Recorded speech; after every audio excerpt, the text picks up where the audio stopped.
I don't think he likes anything. Spencer, look at Mom. Oh, Spencer, where's Mommy? Spencer with great grandma. Oh, look at here. Spence. We read the book, huh? Look at there. See the eyes? See the big eyes? Let's see what's inside. Wait a minute here. That's fine. Ooh, there's a big snake with eyes. And what is this? Oh, looky here. Hi, Spencer. See, that's the tiger. His eyes. See his eyes? You want me to put my fingers through there? Can you figure out what that is? Here, let's turn it. Oh, are you already through with this? Look at it. There's the birdie, the parrot. Look at his big eyes.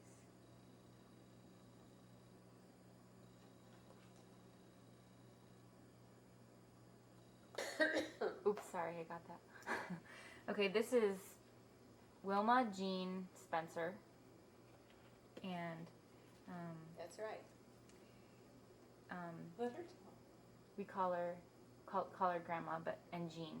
Her friends call her Jean, right? Mm-hmm. Did your parents call you Jean? Yes. Okay. Well, I'll tell you the story of how I got named. My father named me. He was very disappointed because he wanted a boy. My sister had already been born, and he was so sure I was going to be a boy. And then I turned out to be a girl. And he named me, and my mother didn't really like the name, but she wasn't one that would, say anything. So shortly after I was born, she just started calling me Jean. And my sister was 18 months older, and she was just learning to talk. And she called me Jean too, so I just went for Jean my whole life. I never was called anything else except people that were reading my birth certificate or something. Okay. What were your mother's name? What was your mother's name and your father's name? Your grandmother's names, your grandfather's names, and what Okay. did you call them? My mother's name was Rosella Pearl McIntosh, and my father's name was John Goldie Simonson. And he always hated the name Goldie, so he'd never tell anybody, and he'd put G, and if somebody asked him what it meant, he'd say George. And then my mother and father got married. They were both, I think, 24 when they got married. Well, it's kind of a cute story. My dad was in southern Illinois, and a mother had died, and so he was living with Grandma and Grandpa Simonson, and his sister lived with Grandma and Grandpa Bond. And He was in southern Illinois, and he was how they met? So he had a job, and he was working with this older man, and this older man kept wanting to go west, and so he and my dad bought a car together, and they were all excited about it. And then when my dad was ready to go, he was 18, and then the other man backed out, but I guess he let my dad take the car. So my dad just headed out by himself going west, and he had to work his way along because, when he'd run out of money for gas and food and stuff, so he'd stop and work for a few days in whatever town he was in to get some money to go further. So he happened to stop in Hays, Kansas, where my grandparents were, my grandpa and grandma McIntosh. And so he got a job working for my grandpa, my grandpa was building a brick building, and he was carrying they call it the hod or something. It's the cement that holds the bricks together. And he'd mix it and then carry it to my grandpa. So my grandpa invited him to come home for lunch. And so he went for lunch, and my mother was there, and she was 18 also. And so they met, and I guess he must have stayed around for a while, and they dated a little bit because he asked her to marry him. And she said, "Oh, you're just a kid, go grow up and then come back and ask me again." So when they were 24, he came back and proposed to her, and they got married when they were 24 in Kansas. And my mother has 8 younger brothers and sisters. She was the firstborn. And my Uncle Jim, my Uncle Lawrence, and then Aunt Ruby and Aunt Ag, and then Uncle Frank and Clara, and then Fred and Gladys. And that was all the brothers and sisters. I have a picture of them all in a row. And so, ask me another question. Did you live by your aunts and uncles or your grandparents at all? I didn't live by any of them, but when I was younger, they used to come and visit quite a bit. And we lived on we were living in town, and my dad took all his money and invested in a big cattle ranch about 10 miles out of town. And there was a big house there, and so we had the first year we couldn't go to school there. I was in first grade, and Doris was in second. And my parents moved out to the ranch, and so we had to board in town. And my parents had some really good friends who owned a restaurant, and there were rooms up above, because in the small country town, when the kids got out of 7th and 8th grade, they had to come and stay in town where there was a high school to go to high school. So they hired girls there, and the girls stayed for room and board and then worked down in the restaurant and went to school. And so my sister and I stayed there the rest of the year, and then we moved out to the ranch with my parents. And we had a half Shetland pony that we used to ride called Dolly Dimples. And it used to lay down, it was a little chubby, it was bigger than a Shetland. It was about between a big horse and a small one. It was just a medium. And we used to get on it, and it was real round and chubby. And we had an army saddle, which is a real narrow saddle, but it was small, and that was the one that we could use, the horse. And when we weren't using the horse, she'd lay down on her side and she'd scoot under the fences. I never heard of another horse ever do that, but she'd scoot under the fences and run away, and my sister and I would go and find her. Smart horse. Yeah. And then my younger brother Johnny, he had a little mule that somebody gave him, so we used to try and ride the mule, and we'd get on it. They say mules are stubborn, and he wouldn't go for it, he wouldn't move for us. So my dad told us a little trick. He said, take a stick and take a piece of string and tie a piece of corn on the end of it, hold it so it's out in front of his nose, and then he'll walk. And so that's what we would do. But sometimes he'd stop real sudden and put his head down, and we'd all go scooting off and over his head. But it was a lot of fun living at the ranch, but it didn't last long because we had a really severe winter, and a lot of the cattle died, and the calves and things. I can remember them carrying little baby calves into our kitchen to try to keep them warm to save their lives. Oh. And so my dad lost the ranch. But it was fun when we were there. We had hired girls, they did the cooking, and then we had the school teacher that lived there. My dad got a schoolhouse moved in, and it was just over the hill from us, and enough kids in a country school to go to have a school and to hire a teacher. So she lived there. And then there was a bunkhouse for the hired men, but some friends of mine, the times were bad then, it was during the recession, and my friends, Dad's friends didn't have a job, and they had a couple of little kids. So he told them they could move into the bunkhouse and live there. And so then the hired men moved into the house. So it was pretty lively. And we had a really girl that, I don't know where she was from, but she was a really good cook. And she'd make hot biscuits. We had a great big dining room table that we'd eat at every morning. She'd always make biscuits and cornbread and make all kinds of good food. So tell me the names of your brothers and sisters. My brother John was born in Baker, Montana, John William Simonson, and he's about 3 years younger than I am. And don't ask me the year he was born because I can't remember. And then Hugh James, the next one, and he was born while we were living on the ranch. And then after we lost that ranch, we moved to a smaller ranch. The Beck Ranch. Every ranch has a name of people that used to live there. And where Hugh was born was the Vincelette Ranch. And then we moved to a smaller ranch, and it was the Beck Ranch. And my brother Joe was born there. And the funny thing about it is when we tell Joe that he says, my mother told me I was born at the Vincelette Ranch. And I said, well, Mother was confused because you weren't. Doris and I were both there, and we were old enough. I was about 7, she was 8, to remember. And you weren't born at the Vincelette Ranch, you were born at the Beck Ranch. My mother told me I was born at the Vincelette Ranch, and I was born there. He stops over there, and he'd go, they'd show him. He says, oh, I was born here, and they'd show him around. It was pretty funny. But this was just, not too long ago. He's saying, my mother told me I was born there.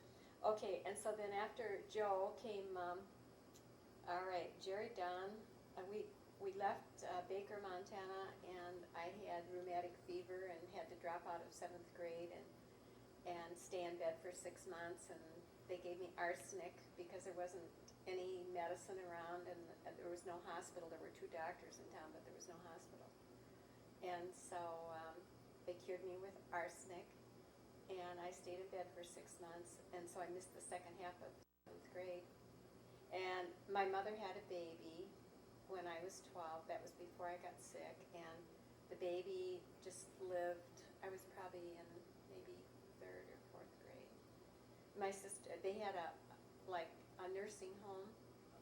There was this woman that had this house, and she'd take in the women that had babies, and they used to keep them in bed for 2 weeks and take care of the baby for them.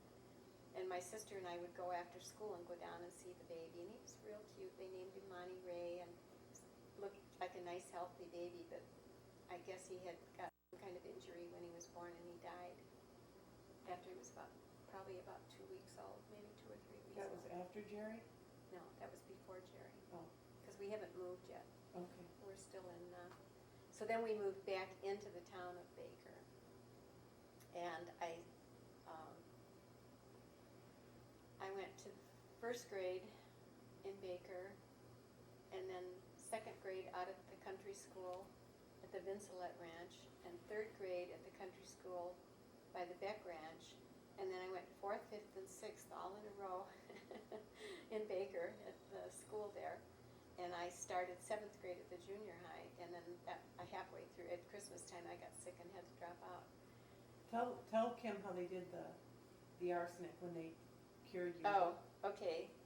The doctor told my mother, put 1 drop in a glass of water and have her drink it. And then the next day, go up to 2 drops and keep going up until she starts turning yellow, and then start going down. But recently in a Reader's Digest, it had an article about poisoning the poisons in your, and this Mary Ross Kelly that we were with the other night, she'd had it too. But anyway, it was something that they really didn't know too much about. But anyway, I really took it hard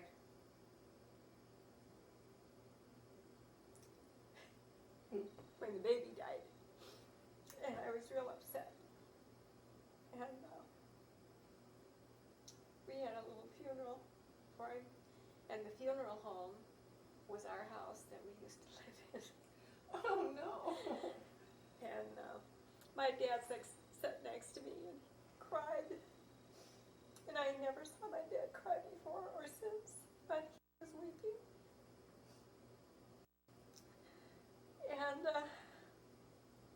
so I didn't figure this out until just about a year ago, that my mother was pregnant again, and she was worried about me.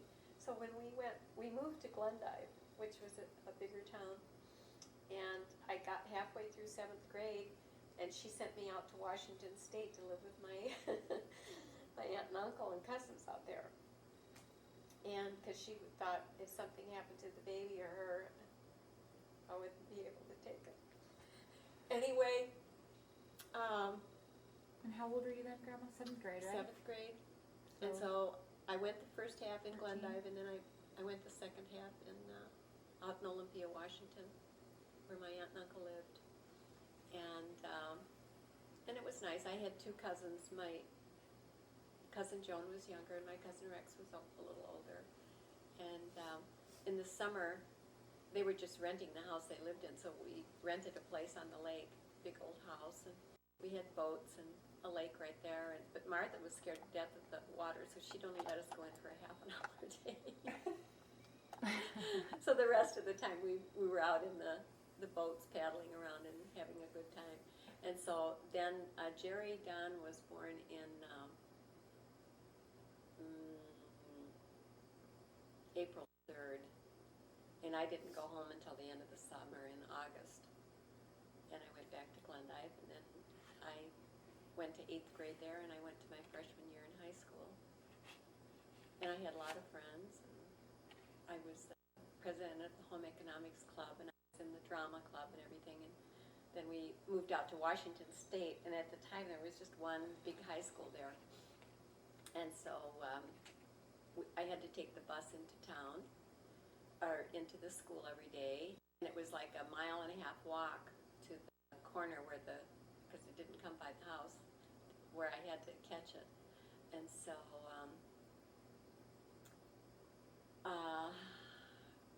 there was a man next door that got up at 5 and left at 5:30, and I would get up really early. I'd set the big Ben alarm clock, and I'd set it across the room, and I had my own room there. And we lived actually in a little town called Union Mills. It had been an old mill town. It wasn't really a town. It didn't have stores, but it had housing. And so everything was vacant. And so the people that was the World War II started when I was in Glendive, Montana, and it was on the whole time I was in high school. It wasn't over until I was. So there was all different things during the war. We had no nylon stockings. There was no silk stockings. You had to have ration coupons to get a pair of shoes, to buy coffee, to buy sugar, to get gas. You were given so many coupons a month, and when those were gone, you couldn't have any more. And I know that my mother gave me her coupons for shoes because I know I liked shoes, and she didn't care. So I know thinking back, I know that she had given me her coupons. But we were always short of something, And when the war first broke out and they started this coupon thing, we always went through a lot of sugar. And we had a big bin that moved out like that. My mother had 100 pounds of sugar in there, and you were supposed to declare what you had. So she declared that she had that much. And she says, I never did have enough sugar after that because they took that off of your coupons. But it was an interesting time, and we had everything was centered around the war. They used to have a pack of cigarettes that I don't know how they made them. They were called Lucky Strike, and they were in a green packet. And then they took the green away, and it was in a white packet. They said, Lucky Strikes have gone to war. And we'd have a school dance, and to get in, you'd have to bring a piece of metal, because they took all the metal and melted it down and made, tanks and whatever they needed. And even the tinfoil off of your gum and everything, you'd save it and turn it in. Wow. And I'm trying to think of something else interesting. So what were you doing when you found out about the war? Oh, they announced it in the school, and it was a big. Some of the senior boys got up and walked out of the door and enlisted. Right when they bombed Pearl Harbor. Yeah. And so over the years, I've talked to some of the guys that when I go to back to class reunions, and the one was saying, yeah, I got up, walked out the door, and I got out about halfway to the fort on the train, and I thought, what am I doing? But everybody was very patriotic. Everything was patriotic then. And you always had the flag salutes and, and everything. And I was on a drill team that we performed in the parades. That was when I was a freshman. Then I moved out to Washington. I didn't know anybody. And the high school was right across the street from the Capitol building and all the buildings that go along with the Capitol building in Olympia. So it was a very pretty setting. And every time we took school pictures, and I can show you in my album, we all went across the street and stood on the steps rather than get risers out and put them together, We'd just go across the street and have our pictures taken in front of one of the buildings. Tell her about your hair, what you did with your hair to keep it curly in Washington because it always rained. Oh, well, we did pin curls back then. And do you know what a pin curl is? It's those rollers that you No, stick the no pin through? rollers. You Oh. take a piece of hair and you wrap it A around rag? and then you put a bobby pin in it. On the top of the curl. A hairpin. So what do you wrap it around? Your finger. Your finger. And then it's Oh, flat to really? your head. Okay, so like, I would go like this, wrap it around, and then put a bobby pin in. Oh. And it took a long time. And so we'd get up in the morning, and it's always raining in the wintertime in Washington, and very, misty and everything. So if you combed it out before you left the house, you didn't have a hairdo by the time you got to high school. So we'd take a white dish towel or whatever we had, tie it around our heads, and we'd go to school that way. And then we'd go in the girls' bathroom, and everybody'd pull them off and pull their pins out, and you should see all the people crowding around the mirrors trying to see each other, what they were doing. And we'd comb out our pin curls. So, And we wore wooden shoes to save leather for the war. And they were like the Dutch shoes, only they had Like clogs. clogs, yeah. And I had a pair that just fit me so good, and you could do anything in those. I'd even wear them to the dances. You could dance in them. And then I got another pair. They didn't fit quite as well, and I never liked them as much. But I had them. I think I threw them out. they didn't hurt your feet? Hmm? Did they hurt your feet? They didn't hurt my feet, but you have to roll, and your foot has to fit right in there, just right for the shoe to roll when your foot does. And this one was just a little titch too big, and it didn't quite do what I wanted it to. And we lived, like I said, about 10 miles out of town, and so there was a little train that came from Seattle, and it came through every day in Union Mills, and there was no platform or anything there. But if somebody wanted to ride the train, they'd just go out and flag the train down and get on. And so that was my transportation when I wanted to go to town on Saturday or something. And then my sister's husband got drafted into the Army, and so she had a little boy, Ronnie, and so she came home and lived with us until he came home, and that was like 3 years. And I always liked the little kids, so. And Ronnie was little and he was walking, and so I'd take him to town with me on Saturday. And the conductors on the train, they were older guys, and it was a small train. It only had like 3 cars, maybe 4. And they got Doris and I confused. They didn't know which one of us was the mother, They were always saying, "No, are you the mother or the sister?" But that's how, if we wanted to go into Olympia for the day, there was one train in at 10:30 and back at 4:30. And if you missed that, you didn't have a ride home. And I like to roller skate. Every Friday night or Saturday night, we went roller skating. There was a whole bunch of kids that went. And they had a roller rink, and it was built out, part of it extended out over a lake, Patterson Lake. And they'd open the windows, and it was real nice. And all the other girls had their shoe skates that they'd bring, and everything. I never had mine. I just put the clamp-ons. It didn't bother me. Nothing bothered me. I didn't care. And we'd skate all evening, and then when we got a little older, we'd take our skates off and we'd go over to the Evergreen Ballroom that was about a mile behind my house, and then we'd dance till midnight. Sounds like fun. Yeah, it was fun. Some other ones I wanted to ask you were what your parents' relationship was like and what your parents were like with their personalities. Well, my mother and father, my dad could be quite a kick when he got, like with his sister and wound up. My mother would say if he got wound up, But mostly they were both pretty quiet. And I can only remember a short time when my dad was at home and around, because after he lost the ranch, he went back to work for Montana Dakota Utility Company, and then he had a truck, and they'd go out in the fields, trenching and things. He had a winch on his truck that if you got stuck going up a mountain or something, you could wrap it around a tree and turn it on, and it would pull you if you got stuck in the mud or something. Mhm. But I can remember when we were in our first house, our second house in Baker that we had built. I can remember this so clearly. He was giving Doris and I a bath, and he put soap on the end of the bathtub, and he let us slide down the bathtub. Probably was a big mess, water all over the floor. We were having such a good time, and he was around more then. But then, like I said, he went back on the road and would be gone a long time.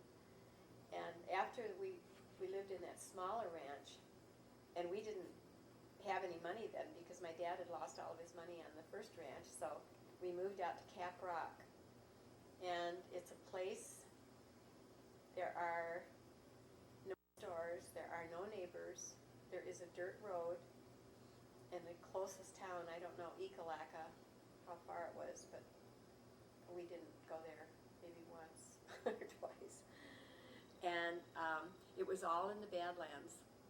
And my sister and brother Johnny and myself, my mother would pack us a lunch and give us a bottle of water, and we'd take off in the morning and we'd go through the Badlands. And we had the best time. We thought we died and went to heaven. We just had all these different places named where there were sandstones built up, and there was a place that we could walk across this log, across this stream. It was pretty high up. And we just had a ball, but there was no school there that we could go to.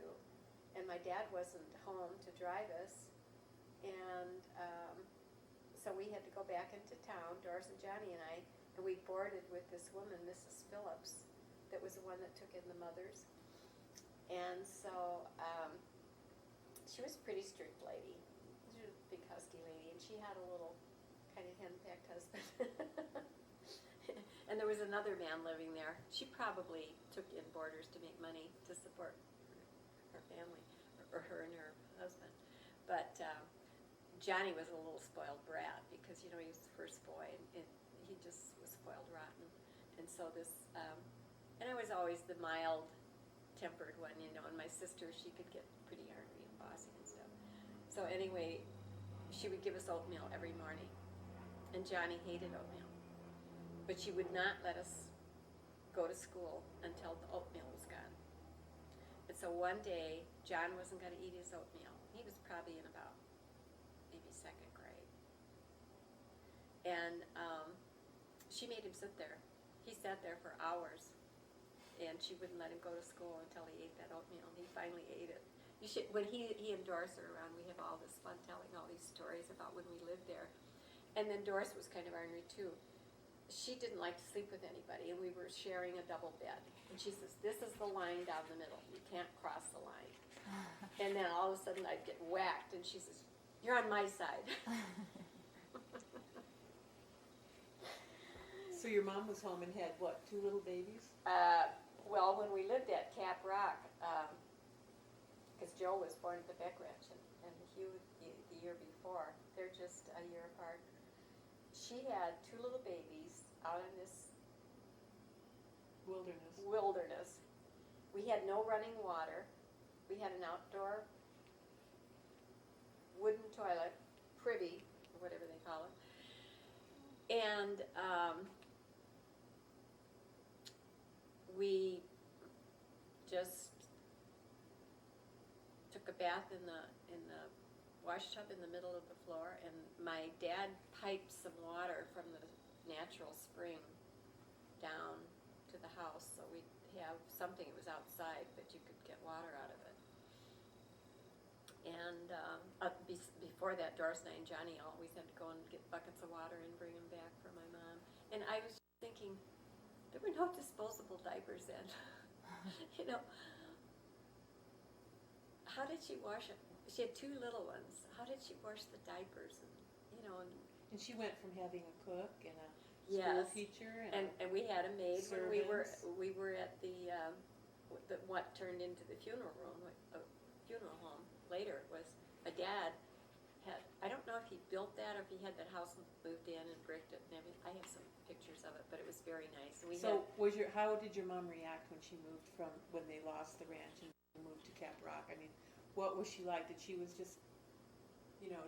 cry or? Well, if she did, we never saw her cry or anything. She just, and there was a couple of hired men that lived there somewhere. I guess there was a little shack or something. And they would, we had a few, we had a milk cow or two, and I don't know How did you what. wash your clothes, Grandma? I never washed the clothes, but I imagine just one of those big Round wash tubs that they used to have before they had water, and you just put water and soap in it. And my mother, I remember when my dad went and got some electricity in there some way, and he hooked my mother's Maytag washing machine up, but it was outside, and I was supposed to be watching it, and so I was supposed to be holding this thing over. I never told anybody this. It was a metal thing that kept the machine running because it kept snapping off. And so I put something in there to hold it, and I walked off, and it broke the machine. That's why I never told. So, and then did you just press them to dry them with rollers? You or? hung them on the. So Yeah. Oh, yeah. You had to put them through the wringer, but if you didn't have a wringer, of course, my mother grew up on a farm. So she knew what you had to do. You washed in the wash tub, and you wrung them out like this, and you went out and hung them out on the line. Was everybody wearing wrinkly clothes all the time? Nobody cared out there. we wore jeans every day and probably a t-shirt. So how did she get food to the house? Did he shop and bring it to you when he came home? Or? No, we had to make like a monthly trip into Baker. And How far were you from Baker?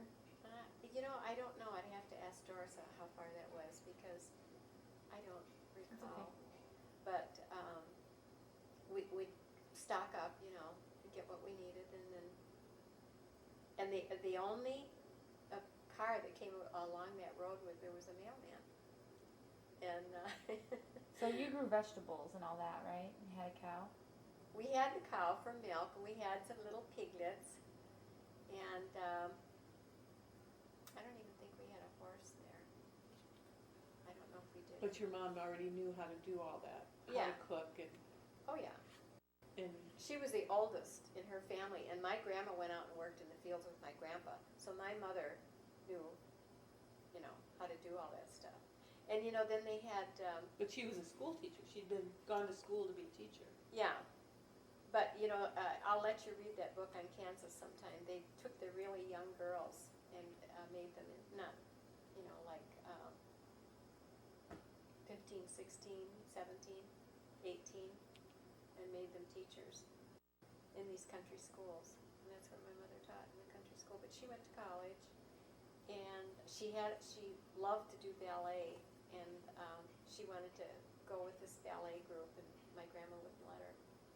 And then my mother would say, just when I'd get some money saved up so I could take a trip, my mother would decide that she had to go visit somebody. So Grandma McIntosh would take my mom's savings and go somewhere. Of course, she didn't have a really, fun life either. But no, people didn't whine back then. They just did what they had to do, just like any of us would do if we had to do it, right? You might whine a little. Just kidding. So is your mom tiny like you, Grandma? My mother used to be tiny, and she was real short, but she, after all of those babies, she was heavy. She had a big tummy. Her legs were always thin, and her arms and everything, but she had a tummy. I don't know if I thought this was kind of a good one. When you think back on your mother and father now, what do you realize about their lives that you didn't understand when you were growing up? Well, I didn't understand what they were going through. They never complained or. Do you think they were happy with their lives? Well, maybe not satisfied, but I mean, they were raised to make the best out of what you have, and with my dad's mother dying so young, and then his dad took off, so they my dad had worked on a farm before, and my mother had worked the whole time she was at home with her, taking care of her siblings while her mother was out in the field. So Did you always get along with your parents? I always got along with my parents. My mother and I were very close.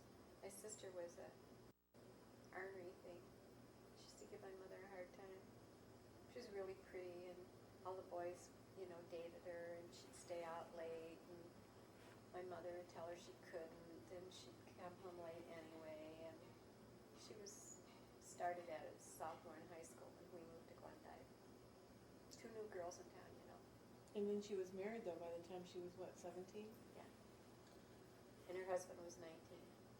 Well, Well, see, the story is my mother tried to save her girls because I was dating this boy, and she didn't like him because she said, I can see that he has a temper, and when you talk to somebody else, I can just see the look on his face and things, and she says, you don't want to ever marry anybody like that. But we were, had a thing going, and we really liked each other. And so the day, this was after my freshman year, and my sister's, well, she got a year ahead of me, so it was her junior year because I lost that year when I was in 7th grade. She put us in the car, and my mother hated to drive, but she put all of us in the car. Now, I think Johnny was in Kansas with Frank and Beulah, but she put us in the car, and she drove to where my dad was, which was Saco, Montana, which is up near the Canadian border, and it's Forsaken. That's why they had Saco. It's a real small town. So, of course, here these 2 young gals had town. And the boys were all gathering around, So they wanted to take us swimming. Well, I swam all the time because the swimming pool was right across the street from where we lived in Glendive. So I was over there all the time. But my sister never was because she was a little above that, And so these boys they had a natural hot springs, and it was enclosed, and they invited us to go out there swimming. And they gave you these bathing suits, and they were like gray wool. Not very attractive, but we were swimming and stuff, and Doris, like I said, she didn't do much swimming, so she, very prissy, and she jumps up like this and goes down, and she had a big hole in the bottom of the bathing suit. You got a kick out of that. I told her, On the and bump? she just about died. But anyway, we got to Saco, and then my dad decided we were all going out to Washington State to see my Aunt Martha. Well, I know they were trying to get Doris and I out of town. Away from the boys. Yeah, away from the boys. And so we got a different car, and we started for Washington State. And we had a bad accident in Kalispell, Montana. My dad was driving at night. There was a milk driver that was driving a milk truck. And I don't know if it was my dad or the milk truck, but I guess it was the milk truck because they hit us. And so there we were in Kalispell, Montana. And we had to stay there in the motel for a while until we could get another car. And then we drove on to Shelby, Montana. And I guess we got the car in Shelby. And here came Ole. He had driven all the way from Montana chasing us, found us in Shelby. who's Oli now? Her boyfriend? Yeah. He was 19, she was 17. And they wanted He came to get, from they wanted Glendive to all find the way her. from Glendive, which was a long, and he took his parents' car, and they were probably dying. His dad was nice, but his mother was just awful. I was tell Doris she had the mother-in-law from hell. No matter what you did, nothing pleased her. Anyway, so Ole, and I guess my mother's plan was to get Doris and I out to Washington and leave us out there, Ole came, and they wanted to get married, and so my parents finally said yes. So they got married in Shelby. I went by the justice of the peace. I was the witness. Nobody else went. And they took off and went back to Glendive, and I wonder what his parents thought when he came back with a bride. Wow. anyway. So did you end up going to Washington? Oh yeah, I went to Washington. My folks left me there. I stayed for the summer, and then before I could get back to Glendive, they moved out there. So did your parents have any sayings that they used to say? Sayings. Or Well, my dad had some funny words because when you get down south, a certain that far south, you Well, pronounce. she doesn't know where he grew up. I think I said Oh. Southern Illinois. Oh, yeah. McLeansboro, and they have funny little sayings and things that they do and say that are a little different. But my mother didn't. She didn't teach you pick a little, talk a little. She was the literature one. Oh, my mother read poetry to us from the day we were born. And we would have to memorize poems and get up and recite them when we were in these country schools, and they'd have a program, Doris and I both. And this one time we told them our mother taught us how to dance. We were in this little school. They had this program.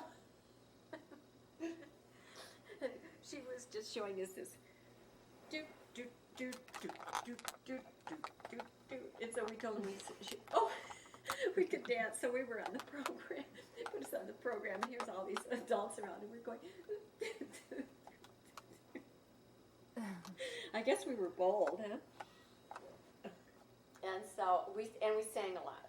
Whenever the family got in the car, my mother would start us all singing because my dad didn't like noisy children. And so we sang wherever we went 100 miles or 1,000 miles. The whole way? We sang and sang and sang. What kinds of songs? Oh, everything. My Bonnie Lies Over the Ocean to cowboy songs that we had learned, and Down in the Valley's So Low. We sang a lot of cowboy songs.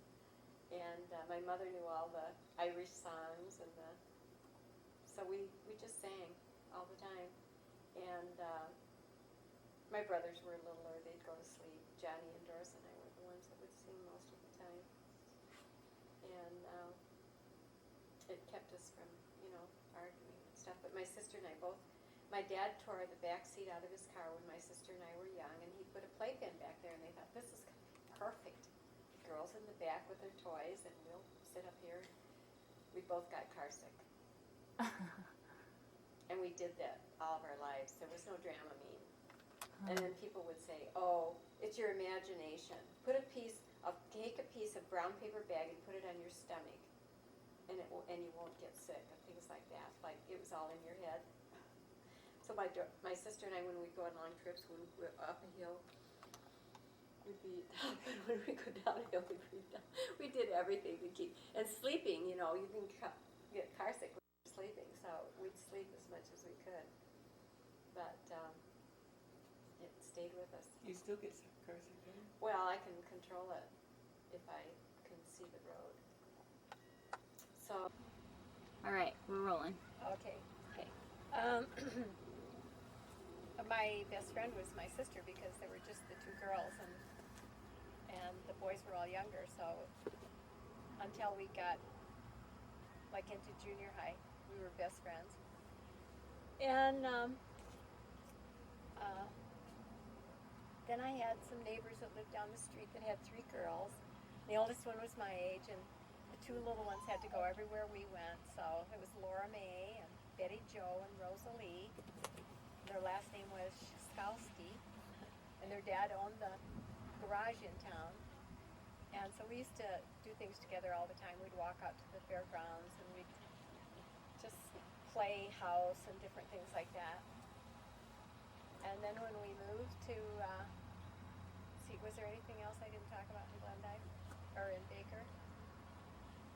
Oh, that's okay. When I was about 4 years old, we had a gas log fireplace, and I got up the first one in the morning, and I was cold, and so I backed up to the fireplace, and I had a long flannel nightgown on, and it caught on fire, and I started running and screaming, and my parents were still in bed, and so was my sister, and my sister got scared and went under the covers, and I could hear my mother saying, oh my gosh, John, something's wrong, and they jumped out of bed, and I had started started running to get away from the fire because it was the Yeah, back spread of my it. nightgown. And you could run, make a circle in our house because you could go through the living room, through the hallway. There was like a enclosed back porch, through the kitchen and the dining room and the living room, so I could make a complete circle. And so about the second time around, I slipped on a rug and fell down in my bedroom. And my folks got me and they rolled me in the rug, and then they called the doctor. And my mother put vinegar and baking soda, made a mix, and had me put my hands in it before they got there. Because everybody that lived out, we weren't in the country then, but everybody that had lived out in the country, they had all these home remedies that they used for everything, because there was no doctors and no phones back when my mother grew up, and so they had all these home remedies. So that she put my hands in there, and the doctor and the nurse came over, and they basically would come about every 3 days, and they'd wrap me. I didn't burn my face, but from my shoulders, my whole trunk of my body in the back was all burned, and my hands got burned. I must have been like hitting at the flames or something. And so I told you about that. They had to be bandaged, and the doctor and nurse would come about every third day, and they'd pull those bandages off, and I would just scream because it was so Go ahead. painful. Mom, you Because can do this. It would stick to my it'd stick to my skin and pull my skin off, and then they'd put Ungentine all over me. That was the only burn salve they had at that time, and then they'd wrap me all up again with the gauze and come 3 days later and take it off again. And so that lasted for quite a while, and then I was just getting over that, and I came down with scarlet fever. So then I was quarantined for 6 weeks. And Did anybody else get it? nobody else, no. I just had my one brother and sister, and I guess nobody was near me. My mom and dad would come in to see me, but I was pretty much isolated. And so that was my first contagious disease. And with all of 6 of us in the family, we had everything, I didn't get mumps until I was in high school. And So you got no inoculations when you were growing up? we did get some, like diphtheria, probably about what they give today, diphtheria and something else. But I didn't get them until I was like in 4th or 5th grade, because we were in the country schools and they didn't have the nurses out there. So that was the house we lived in before we moved out to the cattle ranch. And that was about 10 miles out of Baker.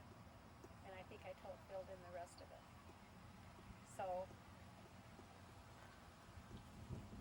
So now where do you want to start, Kim? She finished her I told about my contagious diseases. burns. Holidays and birthdays. Oh yeah, Christmases. Okay, well, some of the houses we lived in, they had electricity and some didn't. But what they did in those days was they put the candle clippers on the Christmas trees, and then they put live candles in there, and they lit them. And of course you had to be very, very careful. But we'd all sit around the Christmas tree, and sometimes my dad was there and sometimes he wasn't. And my mother would light the candles. We'd all sit around and sing Christmas carols. And of course we were all excited to get up in the morning and see what we had under the tree. Do you remember What did you got? guys Yeah. eat What did we eat? for Christmas? No, I don't remember. Turkey, probably. I don't know what Christmas dinner was. I don't remember. All I remember is the Christmas trees and the ornaments and the decorating. And What about the presents? we had lots of presents. And I remember when we were on the back ranch, and I don't know, I guess I was in 3rd grade, and my mother had given us each a stack, Doris and I counted hers and I said, she's got one more than I have. I've never forgotten that. And then when I started opening, there was like little gifts inside of the bigger boxes. And I always felt guilty my whole life for that. Because I wasn't like that. But when Doris and I were in, I was in second grade and she was in third and we were on the cattle ranch, we got up real early in the morning and our Grandma McIntosh was staying with us and Grandpa and I don't know who else was there. And so Doris and I woke up real early before light and we went down to the Christmas tree and we saw all the presents under it and Grandma Mac got up and she said, well, I don't think you should open your presents until everybody gets up. And so she said, well, you could each take one thing. Well, there were 2 dolls under the tree, so each took a doll and we ran upstairs. Well, the one that I had nice, soft, brown, curly hair, the pretty pink ruffled dress, and Doris's had red hair, and it was kind of like a horse's hair. It was kind of, and she tried her best to talk me up to switch dolls with her, and I never would do it. I think that's the only time I got one over on her, and that was by accident. She was always besting me, you know. Then I'd say, let's play Old Maid, and she says, all right, but if I don't get my favorite card, I'm not playing. She'd deal them out, and then I didn't get it if she didn't want to play. And then if we did play, we'd be kind of arguing, and Mother would come in and she'd say, stop fighting. Mother, we're not fighting. We're just arguing with our mouths. We're fighting with our tongues. Oh, dear, but she was always so far ahead of me. I was the naive one, and she was the one that, you know, knew everything. Well, let me. Find old books that were way over our heads, and we'd read everything we could get our hands on. When we moved into an old house or something, it would have books. Then we'd take these books and we'd start reading them, and one would start the same. Oh, baby! Look at him. He's going to be a climber. He is, definitely. Take him down to Randy's gym, and we'll teach him. Put a belay him. Belay him. We'll hang him from the ceiling. To read very well. And we always liked to read a lot, and we'd get a hold of anything we could find, and especially when we were out in the country, to read. Because there was no radio, there was no television when we were way out in the country. Before that, we had the radio. And so... Where did you live when you had the radio? Well, we had them in... my dad had one of the first ones, short waves. He used to stay up at night and listen to it. And he had, you know, he was like most men. They had to have all the toys, anything that was out, he had to have. And I don't remember listening to the radio there, but when my parents would go to the movies, which wasn't too often, they'd get a babysitter for us, and then we had a home movie thing. And so they would set the movie camera up, and they would show us a movie on the wall. A projector? It was Laurel and Hardy with slamming the car doors and the doors falling off. And I was only 6 years old, but I remember that movie. And then they'd go to the movie, and then we'd be, you know, I guess they thought they were keeping us happy because we got to see a movie. And, Well, that's neat. What else? Oh, I was asking you if you were a good student. Yes, I was a good student. I didn't, I got to 5th grade, and I wasn't that interested in geography, and I'd read through geography, and I'd get to the end, and I didn't know a word I'd read. I'd start daydreaming somewhere in between. Have you ever done that? Oh, yeah. And I just couldn't concentrate on the geography, but everything else was okay. But I got my report card, and I had a red F on my report card in geography, and I never did that again. Yeah, I wasn't, you know, the top one in the class or anything like that. But I was always good at arithmetic. I always liked arithmetic, math. I took algebra in high school, and then we moved, and I was going to take. Somebody challenged that if you're good in algebra, you won't be able to be good in geometry. And I thought, I will show them. I am going to be good in geometry, and I was terrible. You have to memorize all those theorems and then find out which one applies to what, and I was not good at that. So, You graduated from high school. What was your high school name of your high school, Grandma? Well, Baker. I went to, no, Olympia. Oh, right, Yeah. right. It's called, the technical name of it is, no, I forgot my technical name. Anyway, it was the Olympia High School, and it was across from the Capitol. William Right. Winlock Miller High was named after somebody, but nobody called it that. And then the first high school I went to in Glendive was probably Glendive High School. So do you think it's still there, that one in Olympia? Do you know if it is? No, the one in Olympia's gone. Now they have a lot of high schools scattered around because the area grew so much, and now they don't have to bus everybody in. But we came from Montana to Washington State, and the first time that they had snow in the winter, they closed all the schools and sent everybody home because they don't have salt or graders to clean the roads, and so it wasn't safe. So we all got sent home, and my girlfriends and I got together, and we had like 3 or 4 days where we didn't have to go to school, and we just had a ball and playing in the snow. And so we decided, I had ice skates because we used to skate.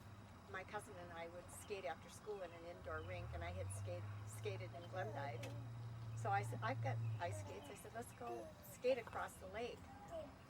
Well, we skated across the lake, and we got to the other side, and we had good friends there that the families all used to get together for picnics and stuff. And she couldn't believe that we skated across the lake. But we stayed there for a while and visited with her, and then we skated back. Well, my sister-in-law now, Jan, her grandmother lived on the lake, and she was staying with her grandmother, and they were watching us go across the lake. And her grandmother was saying, those girls are going to die. They're going to fall in. And we could hear it popping and cracking, and we just kept skating. But we got back safe. But everybody was so upset with us for doing that. And I like to ice skate. We used to have the indoor rink in Olympia, and my aunt worked, and so we would go over after school. My cousin Joan and I would go over after school, and she made us skating outfits for Christmas. They were little corduroy vests and short skirts and lined with red taffeta. And so we were with some boys one time, and it was his birthday, and they wanted to go roller skating. We got to the roller rink, and they wouldn't rent it out, for him. And so he was disappointed. And we said, well, why don't we go ice skating? They said, okay. So Joan and I go in and get our little suitcases, and we come out on the ice, and we're in our little skating outfits, and we're, skating. We've been practicing and doing all the turns and everything, and the boys are there. They can't even stand up on theirs. Oh, they didn't have a good time. But we did. But we used to go there a lot, and then sometimes we'd go after school, and then a lot of times we'd go in the evening. Our parents would go with us and watch us skate. So let's talk about, I was going to ask you if you had any jobs, I did. and then if you what happened after high school. Okay, my first job, my uncle had a little pull in town. He was an insurance man, and he got me a job in the ice cream parlor, and it wasn't very big. It was just like this and straight back, and I loved it. And I think that was the summer I wasn't even in high school yet. I don't know. Oh, I was 15 because I lied about my age. You couldn't get a Social Security card until you were 16, so I went to the Social Security and I told them I was 16, and so they hired me. And I worked there, and I loved it because all the kids from high school came in, and everybody had their favorite shake and mix and everything, and I knew them all, and it was so much fun. But there was another side to the story I'll tell you off camera. I'm gonna go make him a bottle. So you just keep talking to him. All right. So anyway, I was supposed to go in on a Sunday, and my aunt and uncle were taking my cousins to the ocean, and I had never seen the ocean living in Montana. And they Does said, he have my sunglasses? Yeah. Oh. Wanna? Yeah. So they said, well, come and go with us. And I said, well, I'm supposed to work today. And they said, well, just call in and tell them you can't come. So I did. And when I went in Monday, I was fired. Uh-oh. But I loved the soda jerking thing. That was so much fun, mixing up all those milkshakes and sundaes and making all that stuff. And it was a counter, but it was always filled. And, a lot of kids came in there, and a lot of the soldiers from the base that were in town came in there. I don't imagine it held more than like 15 seats in there. And then How long was that job, do you think? I was only there about 2 weeks. Oh, that's it? Yeah. And I then got fired. what other jobs did you have besides Okay, we had a woman that my aunt rented out a room to after she was divorced, and she ran the health food store in town. And so she hired all of us kids to go and work at the health food store with her after school and on Saturdays. And Johnny always tells how he got in the back room grinding carrots, making carrot juice. And we worked the counter, and it was like a little grocery store. And we learned all the healthy foods to eat and what not to eat, what was good for you, what wasn't. And this woman that ran it I really liked her. She was very educated in this, and I can't remember what the nationality was. Oh, I lost another fingernail. I better go in.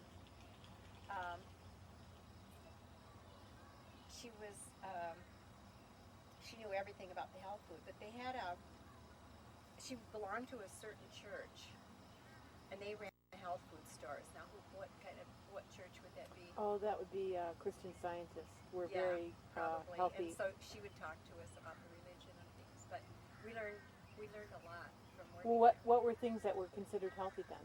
Same things as now? Well, you cooked with the egg whites, but you didn't cook with the egg yolks. No egg yolks. We had cashew nut butter instead of peanut butter. Flaxseed was big. We had a little counter where we served food, and she would make homemade soup every day, and the counter only maybe held 6 or 7 people.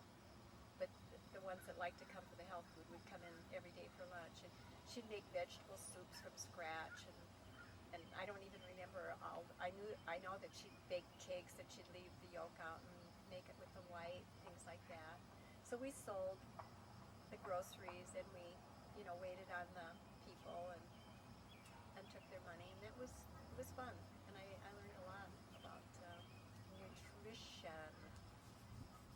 And then my next job was, my aunt had a contract for the substation to the post office, and it was right downtown in Olympia on one of the main streets.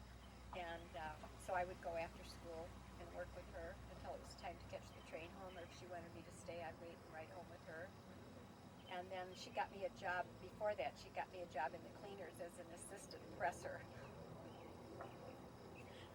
And so I didn't know what I was doing, but anyway, they were paying me to work there. And I didn't join the union, and